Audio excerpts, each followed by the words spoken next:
Mesdames et messieurs, bonsoir. Nous sommes très heureux de vous retrouver et bienvenue à ce premier rendez-vous de cette semaine de votre émission Matin Libre Politique, cette tribune de décryptage des faits marquants de l'actualité politique au Bénin. Vous le savez que l'actualité est marquée par des réactions suite à la désignation de Romuald Wardani comme étant le porte-étendard de la mouvance présidentielle. Voilà, aujourd'hui, vous allez écouter un acteur qui n'est pas inconnu du milieu politique au Bénin. C'est un jeune qui a justement fait ses preuves, qui continue de faire ses expériences, bien évidemment, en politique, apporte des contributions pour la construction de ce pays, le Bénin. Il est membre donc de ce parti politique ayant désigné Romuald Wardani comme étant justement le candidat de la mouvance présidentielle. Mahmoud Mohamed Gergis, c'est son nom. Il est le président, donc le porte-parole, j'allais dire, du bloc de la jeunesse du bloc républicain. Voilà, Mahmoud Gergis, bonsoir. Oui, bonsoir, Romuald. J'ai failli dire président parce que vous étiez justement président de la jeunesse ABT en son temps. Oui, si, c'est dans un passé lointain. Passé récent, avant que nous fusionnions dans la grande masse qui a créé le bloc républicain. Et quand on parle de jeunesse, tout de même, vous y êtes toujours. Vous avez dû vous attacher du prix à la jeunesse? Mais puisque je suis jeune, je dois faire quoi? C'est le moment de donner tout ce que j'ai pour cette frange d'âge et puis construire ce que je peux afin de pouvoir laisser aussi à la postérité un héritage quand même conséquent sur lequel eux aussi vont continuer le chemin. Du coup, on est là, on fait ce qu'on peut, on lutte chaque jour et puis pierre par pierre, on construit l'édifice. Et on constate que la jeunesse, on pourrait dire, c'est l'expression du moment. Quand on sait qu'un jeune a été désigné récemment. Mais en attendant, comment se porte la jeunesse au niveau de votre parti politique? Ben, la jeunesse, d'abord, merci beaucoup et merci aux amis téléspectateurs. La jeunesse du bloc républicain, vous le constatez avec moi, c'est le parti qui a une jeunesse, qui a la jeunesse la plus structurée avec son organisation en son sein qui fonctionne depuis la création du parti jusqu'à ce jour. Voilà.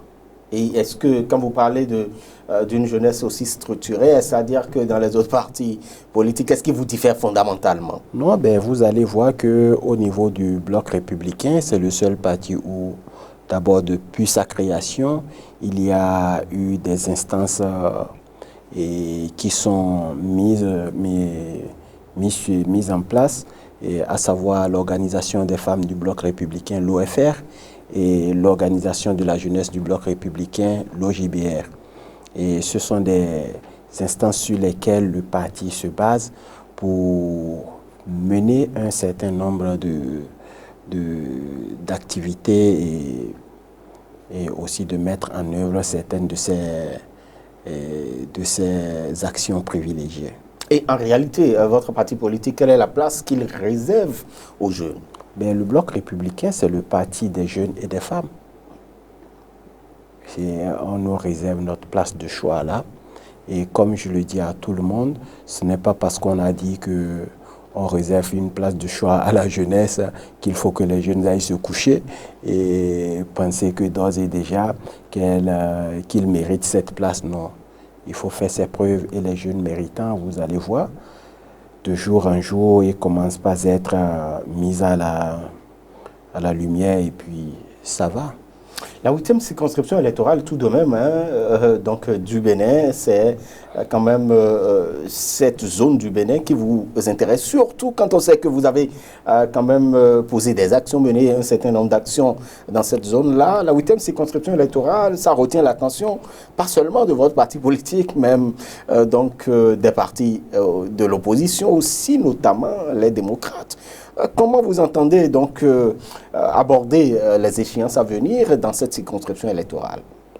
Oui, tout comme nous sommes allés les dernières fois, avec nos forces et nos faiblesses que nous analysons chaque jour, nous sommes en train de nous apprêter dans l'espoir de toujours travailler à être aussi dans cette zone géographique-là, le premier parti est le parti le plus fort de la zone.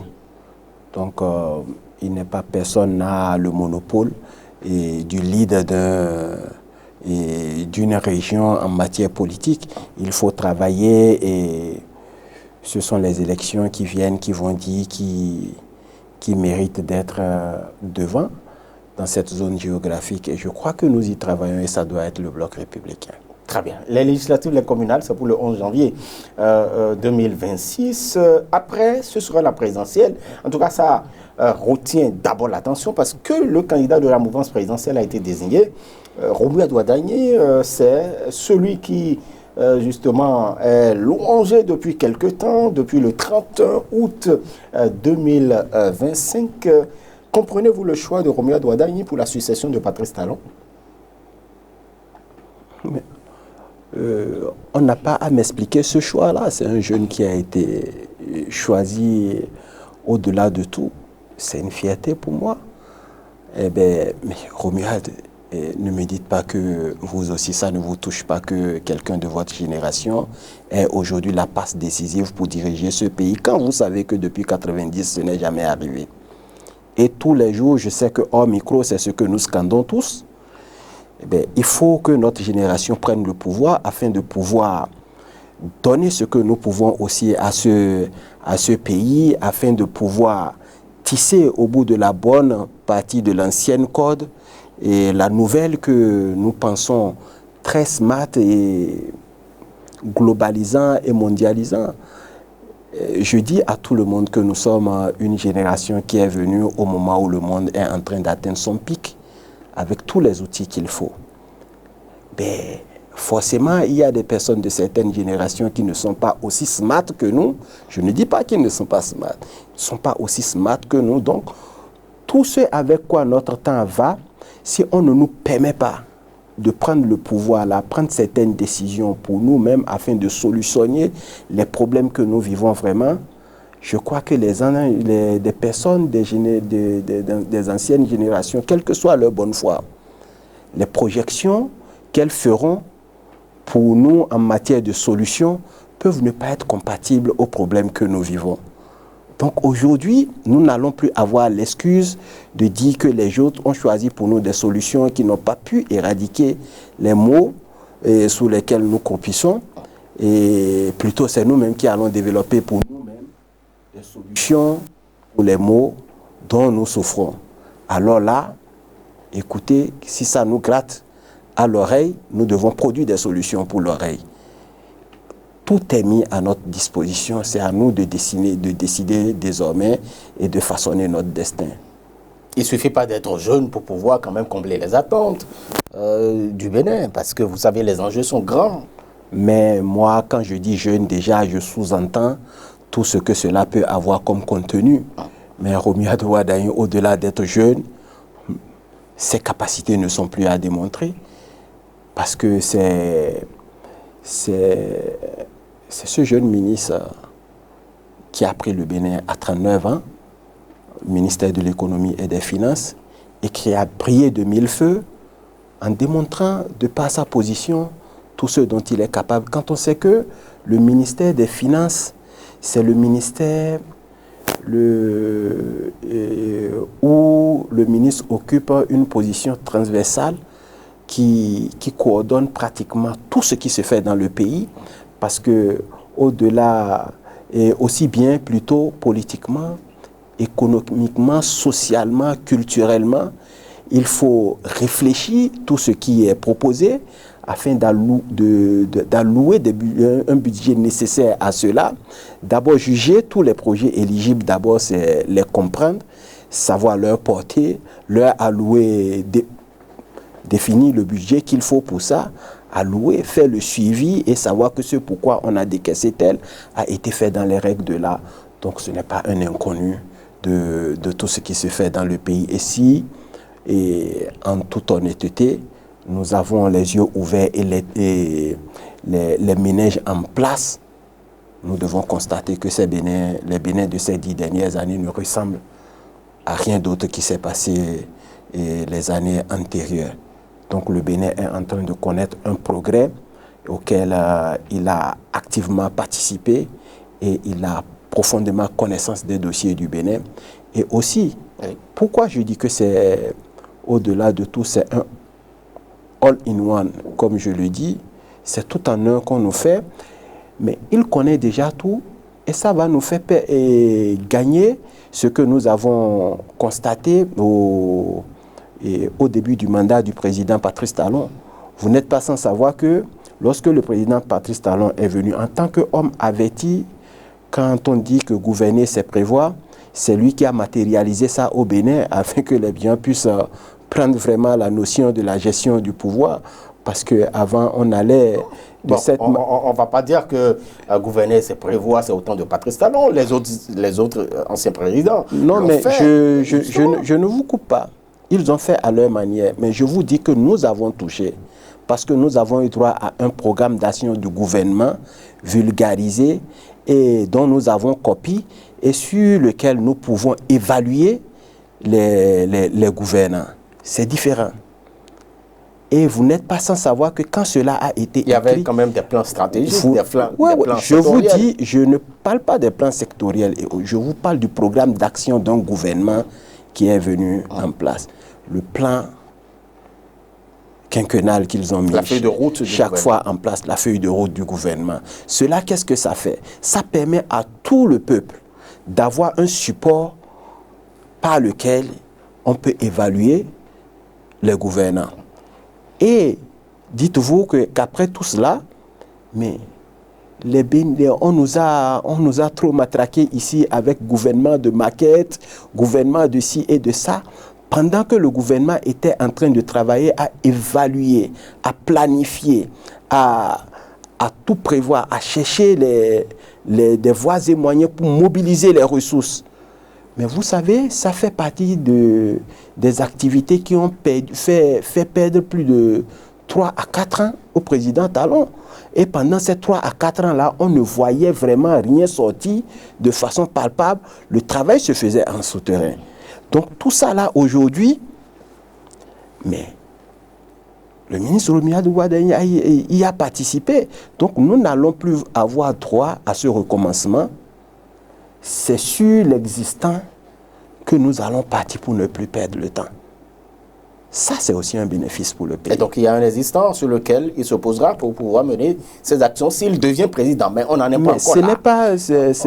N'en parlez plus au conditionnel. On n'en est pas encore là. On n'en est pas encore là. Merci. Mahmoud Guerguis, vous savez que pour passer du candidat au président, c'est tout un fossé. On n'en est pas encore là. Mais ma question, Patrice Talon a choisi son successeur, les partis politiques. Non, monsieur Romuald, je vais vous dire quelque chose. Patrice Talon n'a pas choisi son successeur. Ah bon? Romuald Ouaddaï, c'est le candidat du bloc républicain. Patrice Talon n'a fait que valider le choix de la mouvance présidentielle.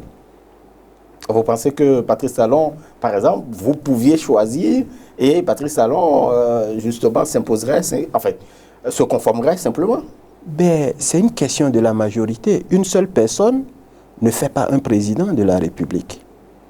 Mais si la majorité n'adhère pas à ce choix, le président Patrice Talon seul ne saurait voter pour le choix de son candidat pour qu'il passe. Peut-être qu'il a son candidat qu'il voudrait bien, mais qu'aujourd'hui le choix de la majorité s'impose à lui. Romuald Ouaddaï, c'est le candidat de la jeunesse. Et moi, je dis plutôt, au-delà du fait qu'on dise que c'est le candidat de la majorité présidentielle et c'est au-delà de ça. C'est le candidat de tous les jeunes.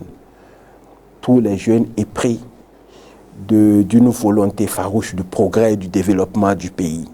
C'est le moment et c'est notre heure. Il n'est pas question de parti pris et autres.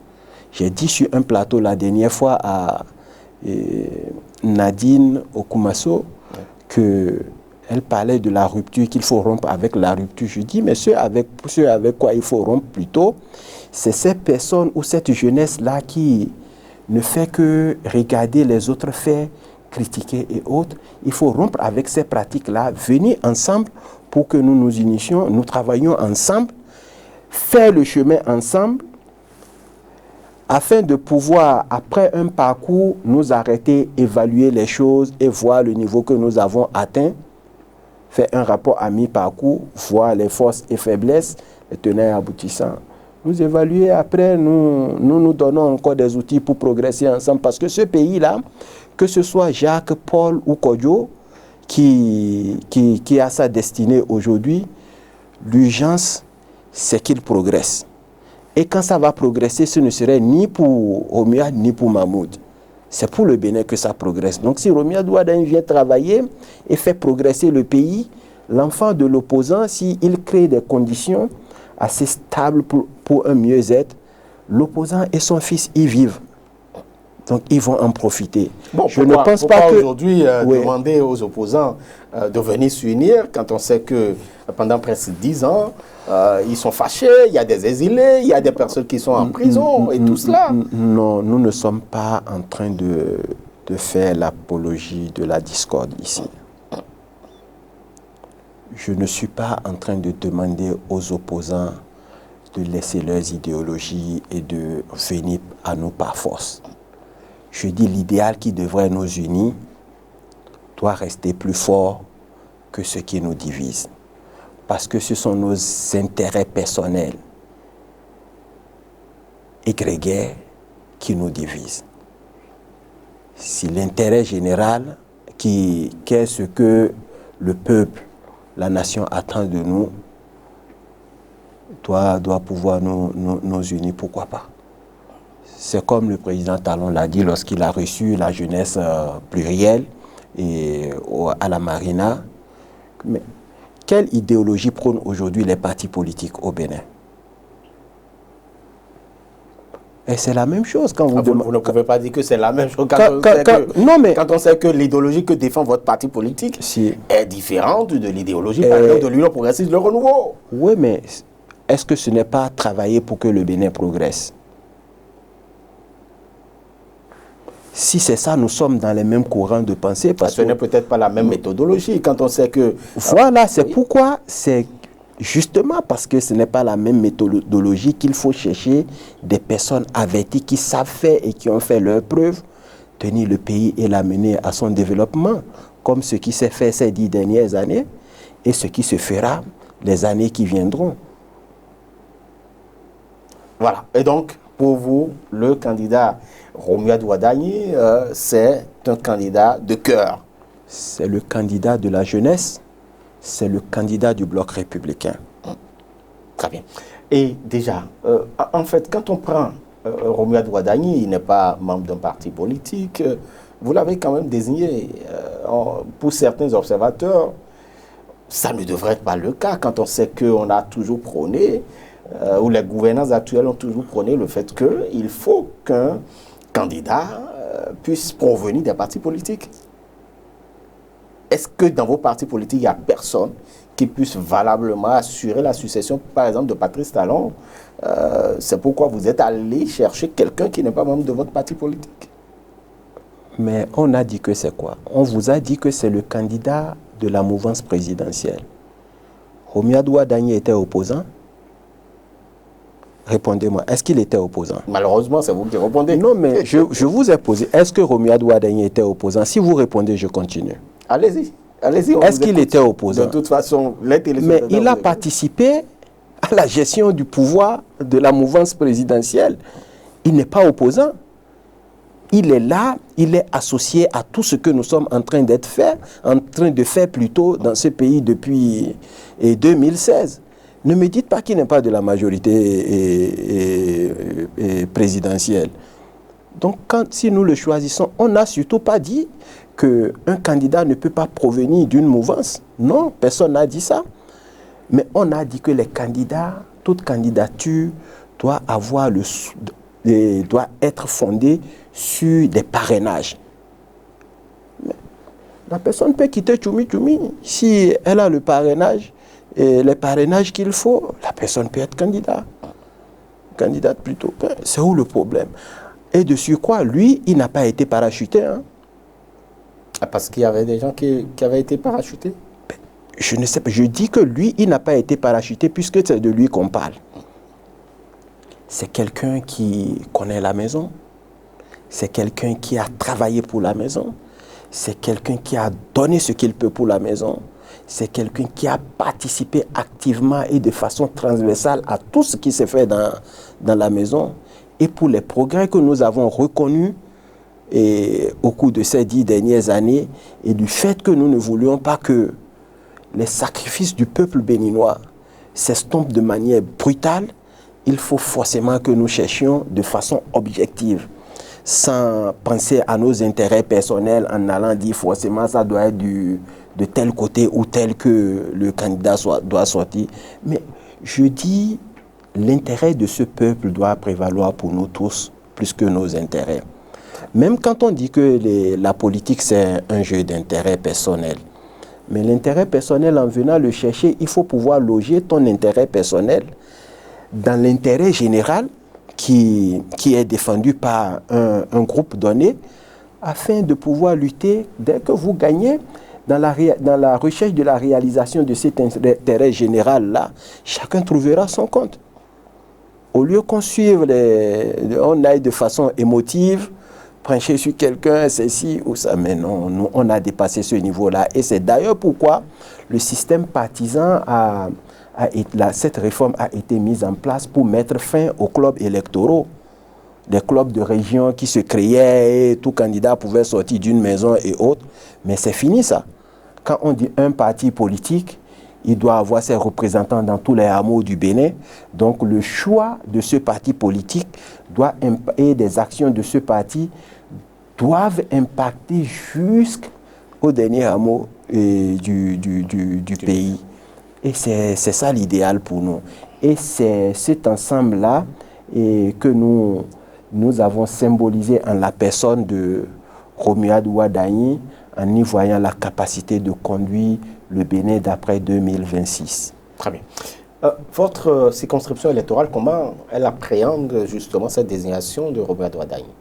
Ce n'est plus une question de circonscription, je vous dis, c'est une question nationale. Mais nous savons que vous tenez tout de même à votre circonscription. Nous le savons, Guerguis. Si le parti l'a validé, oui, c'est que toutes les circonscriptions présentes dans ce parti l'ont validé. Mais que pensent les vôtres?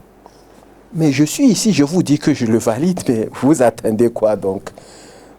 Mais nous sommes contents et tout notre problème aujourd'hui, c'est que les jours viennent et que nous travaillons à les lire, à voter, à aller massivement choisir pour qu'il soit le majoritaire, afin de pouvoir, de façon juste, et siéger pour conduire la destinée du pays.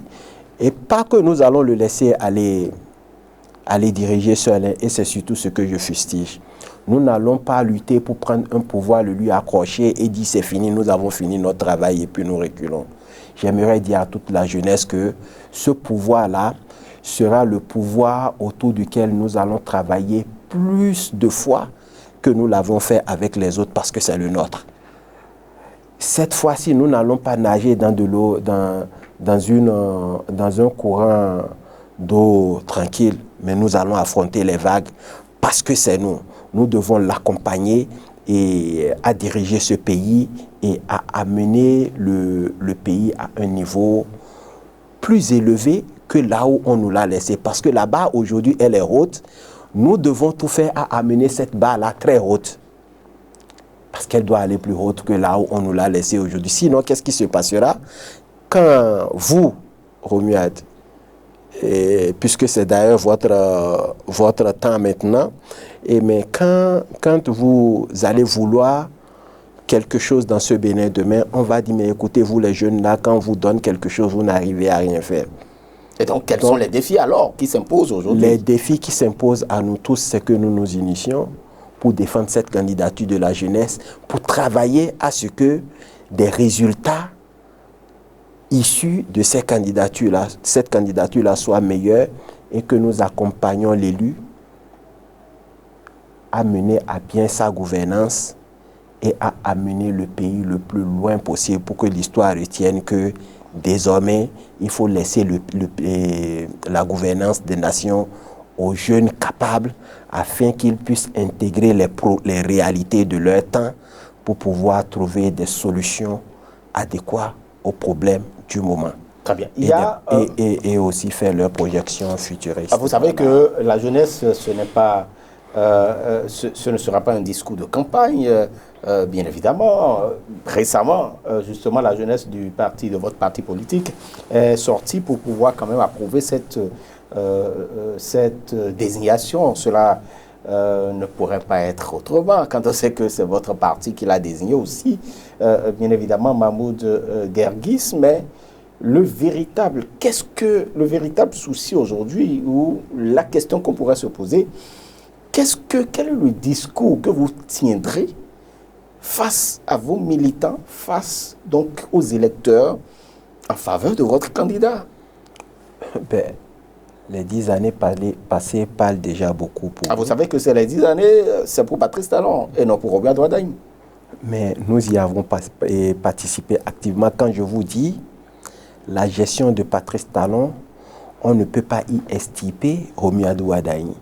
Parce que de par sa position transversale, a joué sur toutes les cartes pour que ces résultats aujourd'hui soient.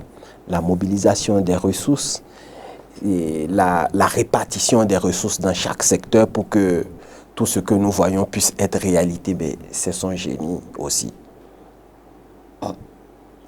Quel est le discours que vous tenez, que vous tiendrez face aux populations? Nous n'allons pas tout sortir ici. Ce que vous êtes en train de voir, comme vous dit là, ce que vous avez constaté autour des 10 derniers passés, c'est comme ça. Le plus grand reste à venir parce que nous voulons présenter le plus grand Bénin qui vient aux Béninois. Et je crois que désormais, les Béninois ne sont plus dans l'esprit de rêver petit. Parce que le président Patrice Talon a déjà sauté ce mythe-là de la tête de tout Béninois. Tout ce qu'on disait que ce n'était pas possible, il a réalisé. Donc désormais, l'autoroute du rêve est là. Et à nous de nous ressourcer et de nous procurer d'assez d'énergie pour des réalisations plus grandes. Les outils existent parce que ce sont les outils modernes et de notre temps. Les personnes existent qui ont fait leurs preuves aussi bien sur le plan national qu'international. Nous avons au-delà de tout ceci des sages qui ont parcouru le monde, qui sont à nos côtés. Il ne nous manque plus rien qu'à travailler, qu'à jumeler toutes ces forces-là et avec du sang jeune et neuf, assez énergique, à mener le pays et au-delà même de nos attentes. La jeunesse donc, de vos adversaires politiques est là. Aujourd'hui, c'est vrai que le peuple est dans l'attente également de la candidature du duo candidat de l'opposition, notamment du parti Les Démocrates. Vous êtes dans l'attente aussi? Le profil de Wadaï que vous voyez, c'est un profil qui bat des records, pas au Bénin seulement, sur le plan international aussi. Donc ce que nous attendons, c'est un profil pareil. Tout au moins. Mais on ne veut pas voter pour un jeune pour voter. Et on ne veut pas choisir un jeune juste parce qu'il faut choisir un jeune. Il faut choisir un jeune qui a de la matière, qui est capable, qui a fait ses preuves et qu'on a vu. Mais on ne peut pas prendre un pays et venir faire du sensationnel sur le pays pendant 10 ans. On a fini avec le Bénin où on fait les choses de façon émotive ou sur des coups de tête. C'est fini ça. Le Bénin d'aujourd'hui et de demain, c'est le Bénin mûrement réfléchi et sur lequel nous devons poser des pierres, sur lequel nous devons poser chaque pierre à sa place selon les planifications faites, afin de pouvoir connaître le progrès escompté. Donc, si c'est une jeunesse qui va bavader, ben, peut-être qu'elle ne nous verra même pas. Et donc, vous souhaitez que de l'autre côté également, qu'il y ait un duo jeune. C'est bien ça? Mais ce n'est pas... Nous, notre souhait, c'est qu'on passe d'abord. Parce que le profil que nous avons tamisé est sorti. Nous doutons que ce type de profil puisse sortir de ce qui est en train d'être fait. Et même si ça sortait, il faut qu'il nous présente des preuves et de ce qu'ils ont eu à faire. Et je vous dis, pour moi, la politique, ce n'est pas de l'animosité. C'est une question de courant d'idées et de projets de société. Donc, donc vous attendez avec patience. Et c'est à ça, d'ailleurs, j'invite tous les jeunes instruits qui doivent représenter une lanterne pour nos mères, nos pères qui sont de l'autre côté, que les gens essayent d'embobiner chaque jour parce qu'ils ne comprennent peut-être pas des réalités et ce vers quoi nous devons marcher demain. Il faut que nous qui comprenions puissions lire, voir et faire des projections futuristes, analyser les projets que les gens nous amènent avant de penser et afin de les évaluer sur ce qu'ils veulent faire pour le pays. Nous ne sommes pas là pour regarder les têtes des gens, il vient de tel endroit ou de l'autre côté. Non, c'est fini ça. Le Bénin que nous voulons, c'est ce Bénin qui commence par courir parce qu'il est déjà debout aujourd'hui. Autrement dit, quelle est la réponse que vous attendez face au candidat, votre candidat, donc de la mouvance? Quelle est la réponse que vous attendez donc de l'opposition? Non, ben c'est que l'opposition vienne nous dire, écoutez, nous saluons le choix que vous avez fait qui est le meilleur pour le Bénin. Et puisque nous tous, nous rêvons construire ce pays, allons dans le sens de la réalité, qu'ils se joignent à nous pour construire ce pays. Et donc, vous demandez à l'opposition de ne pas choisir un candidat. Mais s'ils n'en ont pas, pourquoi ils vont forcer? Vous estimez qu'ils n'en ont pas? Je n'ai pas dit ça. Vous m'avez demandé, dit que est-ce que je force l'opposition à nous présenter son candidat? Je ne l'ai pas dit. Si ils en ont, oui, nous allons regarder ce qu'ils ont. Mais nous leur avions déjà présenté, et très tôt, la gabarit de notre candidat. Ben, si ça peine à sortir, c'est que le casting est en train de donner des mots de tête. Ben, ils sont en train de suivre leur calendrier. Ils ne reçoivent aucune pression. Bon, nous sommes venus déjà à bout de notre calendrier. Nous avons présenté. Parce que comme on vous le dit, le travail qui est fait ces 10 dernières années n'a pas seulement pensé pour les 10 années seulement. Nous avons réfléchi au-delà de ces 10 années. Et c'est pourquoi je vous dis gouverner, c'est prévoir. Donc nous avons prévu la suite. C'est pourquoi vous allez voir qu'il n'y a pas trop de tâtons dans ce que nous avons voulu faire. Ce n'est pas le seul candidat qui a voulu briguer la magistrature suprême au sein de la mouvance présidentielle. Il semble que vous avez étouffé des ambitions. Nous ne les avons pas étouffées. Ces ambitions se sont accordées pour sortir le meilleur du moment. Celui qui peut et que eux aussi peuvent accompagner. Ils sont tous énergiques. Ils ont ce qu'ils veulent apporter. Et tout ça là, combiné et conjugué, va donner ce que vous allez voir après 2026. Ce n'est pas une seule personne, ce n'est pas une candidature indépendante que nous célébrons ici. C'est une candidature collective. Pourquoi vous avez de la peine tout de même à choisir le colistier ou la colistière de Romuald Wardini? Mais qui vous a dit qu'on a de la peine à... Jusque-là, on ne connaît pas le colistier ou la colistière de Romuald Wardini. Vous allez le voir bientôt. À bientôt. Pourquoi désigner alors le candidat, celui qui portera donc ce duo, et ne pas choisir donc celui qui va pouvoir être avec lui? Mais le plus important d'abord, c'est celui que les gens veulent voir qui va conduire. C'est le gouverneur du bateau que les gens veulent d'abord voir et non son suppléant. Est-ce que vous ne vous entendez pas? Comment est-ce qu'on ne s'entend pas? Est-ce que vous savez les conditions dans lesquelles le suppléant doit venir et gouverner le pays? Nous ne sommes pas dans un cas de force majeure pour commencer déjà par prétendre que notre candidat n'est pas inapte et il huge qu'on présente son colistier ou sa colistière. Focus sur le candidat. Bon, vous savez que les tests veulent qu'il y ait un duo. Mais on ne va jamais déposer cette candidature sans la colistière. Mais wait and see. Mais ça tarde aussi. Pourquoi vous ne dites pas aux autres qui n'ont même pas encore pu sortir le titulaire? C'est vous qui avez sorti le candidat, d'abord. Écoutez, je ne suis pas en train de me moquer d'eux. Hein. Oui. C'est un exercice très difficile. Et donc, jusqu'à quand on devra attendre le colistier ou la colistière de Romuald Wardani. Mais Romuald, ne me dites pas que vous êtes sérieux dans ce que vous êtes en train de faire là. Parce que beaucoup de téléspectateurs se posent également cette question, Mahmoud Gueguis. Mais pour nous, ce n'est pas ça l'urgence. Ils vont voir la colistière ou la colistière de Romuald Wardani, qui ne sera pas des moindres aussi. Nous faisons... Parce que celle qui est là ne reviendra pas. Mais pourquoi voulez-vous que je me penche sur un choix ou que je décris celle qui est là? Celle qui est là n'a pas mérité.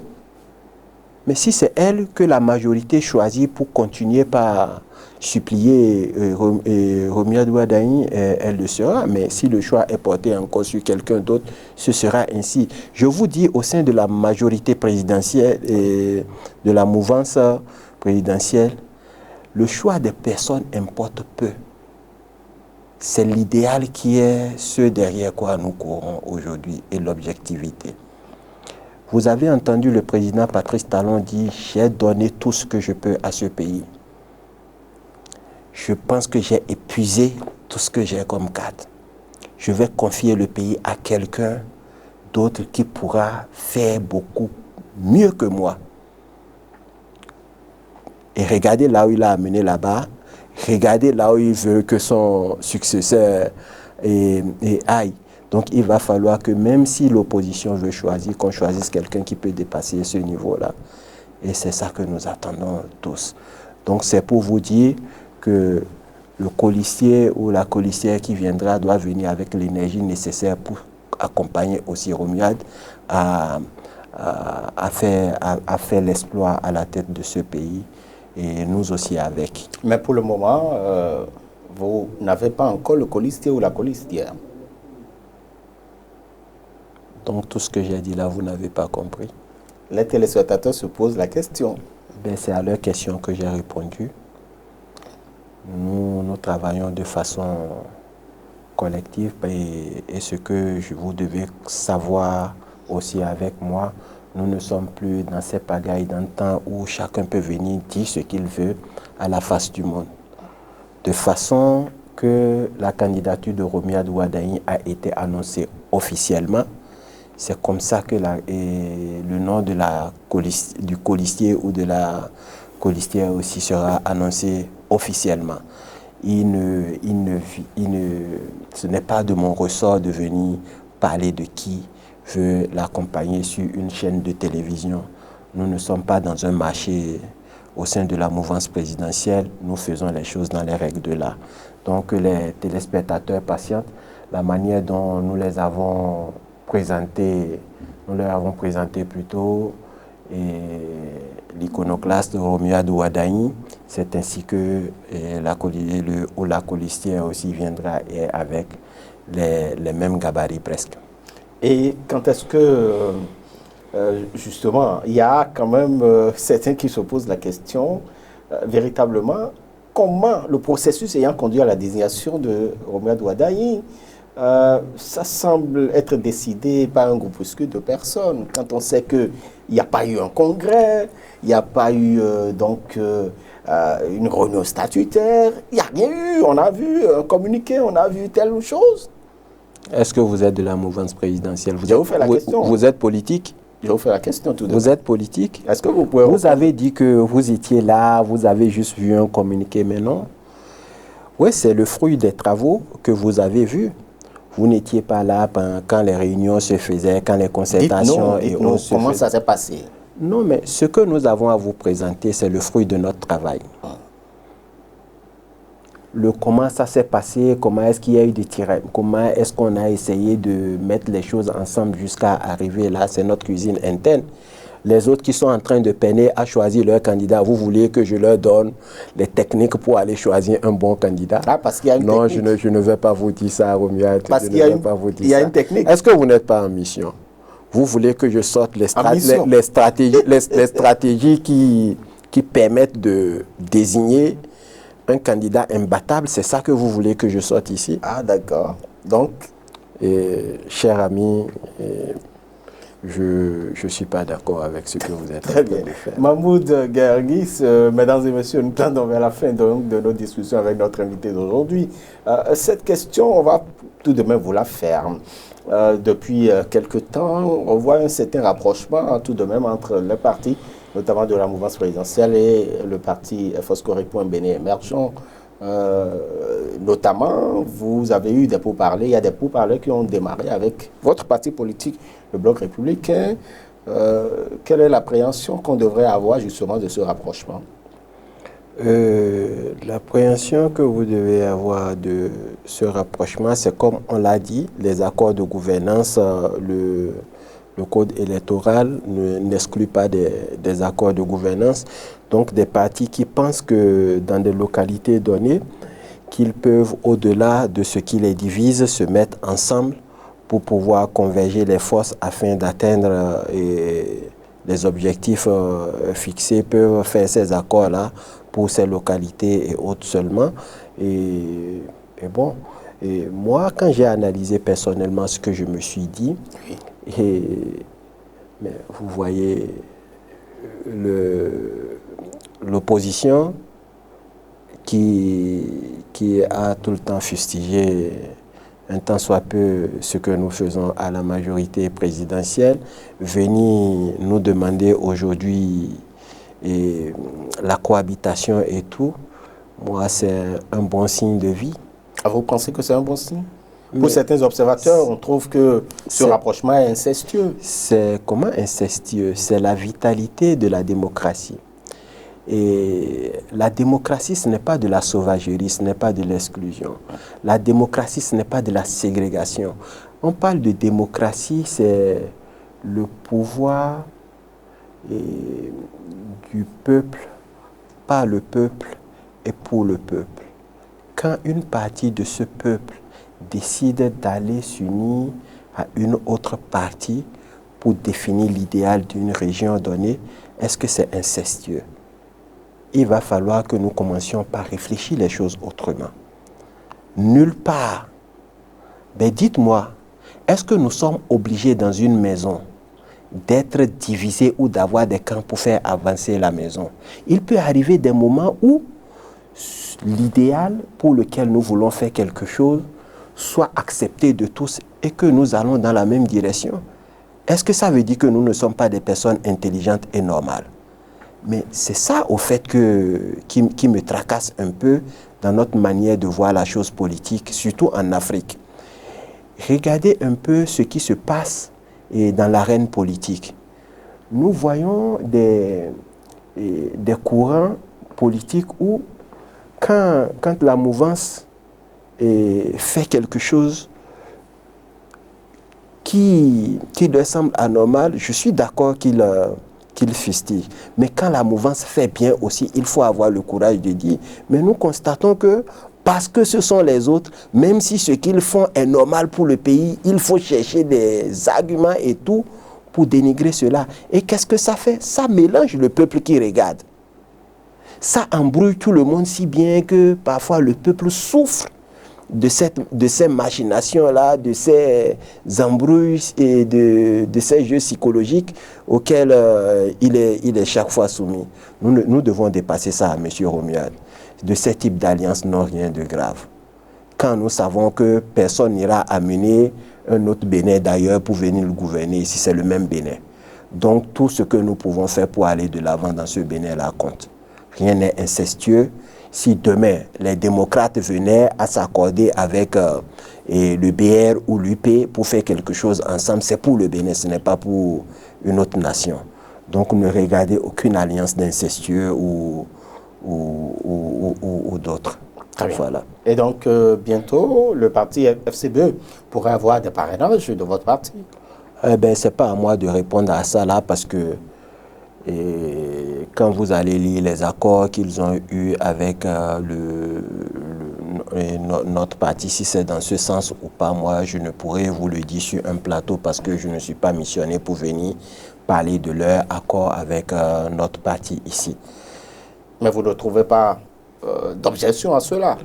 Puisque nous avons tout ce que nous voulons pour aller, là où nous allons, je me dis que s'ils viennent, c'est peut-être parce qu'ils ont besoin d'un peu d'oxygène qu'ils espèrent de notre côté. Reste à savoir comment est-ce que ça va se faire. Bon. Mais nous sommes quand même disponibles. Accepter déjà recevoir quelqu'un, ça fait preuve d'hospitalité. Et vous n'êtes pas sans savoir qu'en Afrique, c'est la première chose qui compte. Parfait. Mahmoud Guerguis, de quel parlementaire rêvez-vous pour justement à l'orée de ces élections générales de 2026? Car vous savez, après les communales municipales, nous avons, le même jour d'ailleurs, le 11 janvier, nous aurons à élire également les députés. Et donc, de quel parlementaire rêvez-vous, vous en tant que jeune, tout cela, de quel parlementaire rêvez-vous justement pour la 10e législature?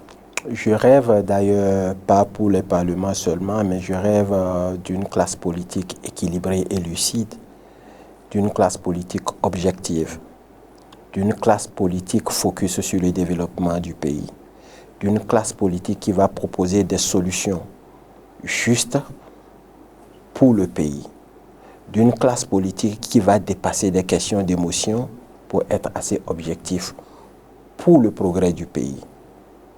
C'est ce dont je rêve, ce sont les types de parlementaires que j'attends, mais entre le rêve et la réalité, il y a l'action qui est à l'intervalle. Et cette action, c'est de pouvoir atteindre la frange des 20% qu'il faut combler pour les législatives données. Donc le rendez-vous, c'est sur le terrain et non dans des bavadages pour essayer d'avoir le maximum de militants acquis plutôt à sa cause afin de pouvoir atteindre cette barre-là. Et je vous dis, ce n'est pas un pourcentage d'exclusion. Parce que si c'est applicable à Jean, c'est applicable à Paul, c'est applicable à Bio. Mais vous savez, il va falloir vos adversaires politiques, parce que vous avez la possibilité d'avoir des accords avec Louis Pierre, par exemple, alors que eux, ils sont seuls dans l'opposition. En fait, ils estiment qu'ils sont seuls. Ce que vous dites là vient en contradiction avec ce que vous m'avez dit par rapport à la FCBE tout à l'heure, qui est un parti d'opposition, qui est allé à nous pour des accords. Et justement, donc, pour eux, c'est incestueux. C'est incestueux d'aller voir la mouvance pour qui c'est incestueux? Avoir d'accord. C'est incestueux pour qui? Pour qui? Là, vous savez de qui il faut parler, puisque vous parlez des démocrates, bien évidemment. Non, mais moi, je n'ai pas parlé. C'est vous qui avez dit qu'il y a nos adversaires qui disent si les démocrates trouvent ça d'incestueux, les démocrates n'ont qu'à faire tout ce qu'ils peuvent pour avoir les 20% partout. C'est de ça qu'il s'agit. Il faut être stratège dans la conquête de tout pouvoir. Le pouvoir, ce n'est pas quelque chose qu'on conquiert dans du désordre. On travaille de façon méthodique et stratégique pour l'avoir.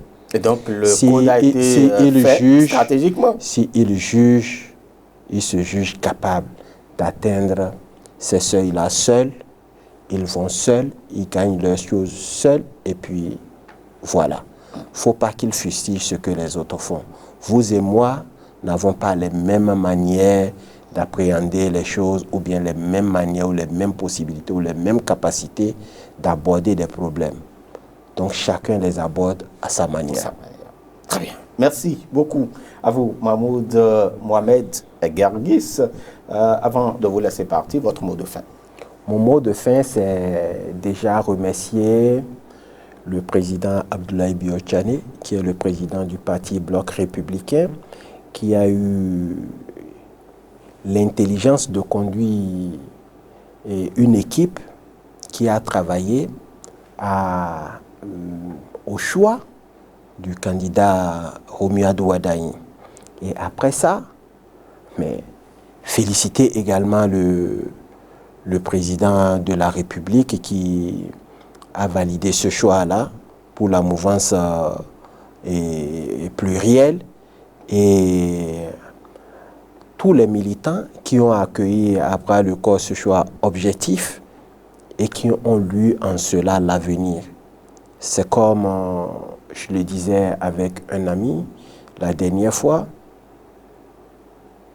Romuald Ouadani permet désormais à ce que 2016 à 2025, qu'il n'y ait pas seulement un atterrissage, ce serait ce qu'on appelle un touch and go. Aussitôt,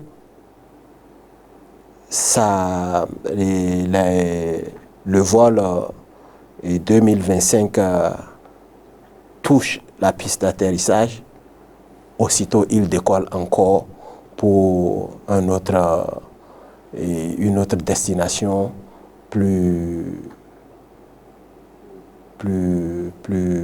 grande et plus loin. Vous comprenez, les objectifs sont définis et nous n'allons pas perdre le temps dessus, M. Romuald. Très bien.